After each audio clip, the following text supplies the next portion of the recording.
Okay, so so the story is she is single. Her bakery business, has gone down the pan. She has to walk past the abandoned bakery shop every day.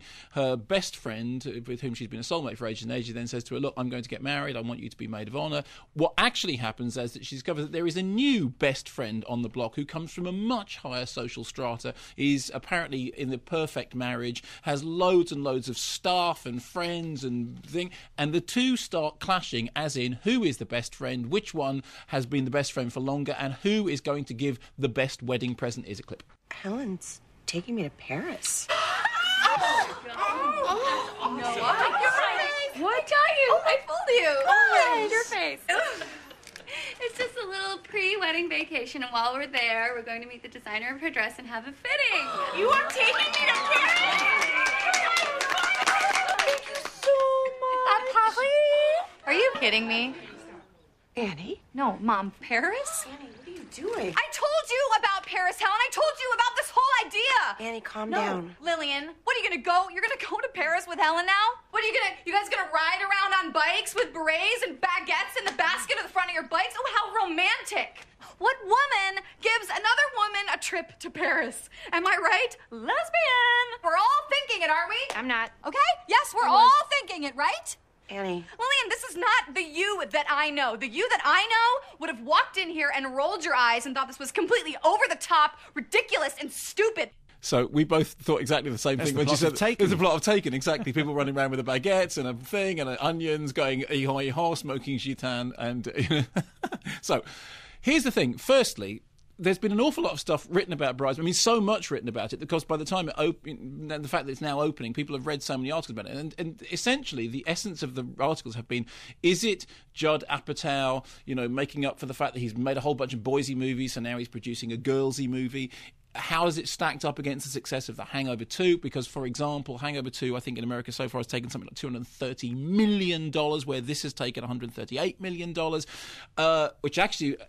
A more significant comparison would be with something like Bride Wars, which I think took just shy of 100 million, so did less well. Or, so that would be a better thing to compare. Or Sex and the City 2, because didn't Sex and the City 2 do something like 95 million in the US? So it is, in many ways, the anti-Brides Wars and the anti-Sex and the City 2.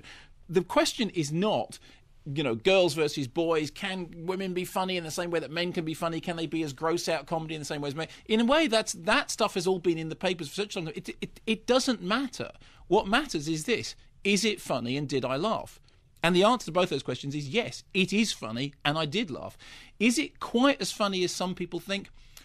I didn't quite enjoy it as much as some audiences have seemed to. I mean, the audience that I saw it in was interesting. We saw it in a press screening in the West End, and when we went in, sometimes what happens when you go to a press screening is if they're not quite certain about the movie, there's a lot of free drink, in advance. There's sweets, there's pizza, there's cake, there's food. There used to be a company who I won't name, an independent company.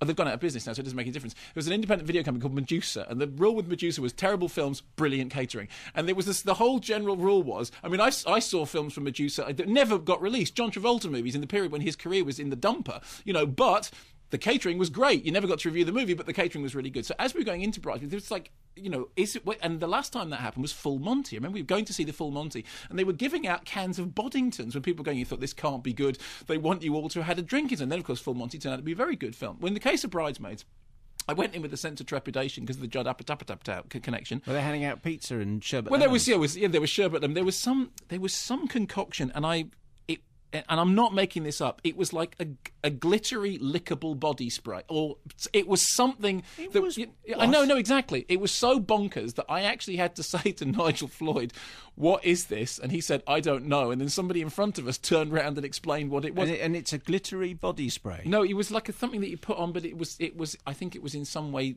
edible. I don't quite... Justine, I know you're into doing a bulletin, but does that ring any bells? Doesn't ring any bells to me. It's not something I'm aware of. The person sitting in front of us knew what it was and explained it to us, and then tweeted the next day that was the highlight of Who might be around the building who would know about a lickable, glitter body spray? I'll investigate it. Check it out. Me. Peter Allen might know. Yeah. Okay. I'll ask. I'm depressed that you don't. So anyway, I laughed, and I laughed a lot, and I easily passed the 6 laugh rule pretty early on. there are some things in it, because of where it comes from, because of the Judd Apatow back and the rest of it, there are things in it that, that email that you just read out about a single gag being dragged out. I mean, I'm less keen on extended gags about people soiling their underwear than apparently many people are. And I have seen many movies. I mean, funny enough, Sex and the City, or was it Sex and the City? No, it's first Sex and the City, has a long joke about incontinence, which just was the point at which I thought, that's it, that's the end of the thing. So there is a big toilet humour section in it that, wasn't as funny as the stuff around it, and I wearied of that joke long before anybody else did. But Kristen Wiig is very, very funny, and the reason that what she does work so well is that at the heart of the movie, people always write about bromance movies. They keep saying, "Oh well, the whole point is it's not about the men and the women. In the end, it's about the women, about the men." Well, in the case of this, it's not about the women and the men. In the end, it's about the women. It's about a central friendship between two women, both of whom hate the same things and have got the same sort of slightly, a cynical view of the world. And then one of them suddenly taking up with a new best friend, and the other one going, "Hang about a minute, I thought we all hated the same things together." As I think you heard from that clip, there is a sense of edginess, a sense of anger, a sense of awkwardness. There are also some very, very funny scenes. I mean, one of the things with her life is that she's having a relationship with this bloke played by the guy of Mad Men, who I think is uncredited, who's really creepy in a kind of really good-looking sports car, creepy kind of way. And there's a brilliant line in which they're together, in bed, and he looks over to her and he says, and she says, "What?" And he says, "I want to say something." And she says, "What?" And he says, "I really want you to leave, but I don't want to sound like it." And you just think, it's so, there are moments in it that are really edgy and nasty. There are other moments in it that are just out funny. There are some moments in it in which the gross out humour doesn't work, and I wasn't as impressed with it, but it's massively and infinitely funnier than things like Hangover 2, and it's not a gender issue. It simply comes down to, is it funny or not? And yes, and I laughed more at it than I have laughed at many comedies in a long time.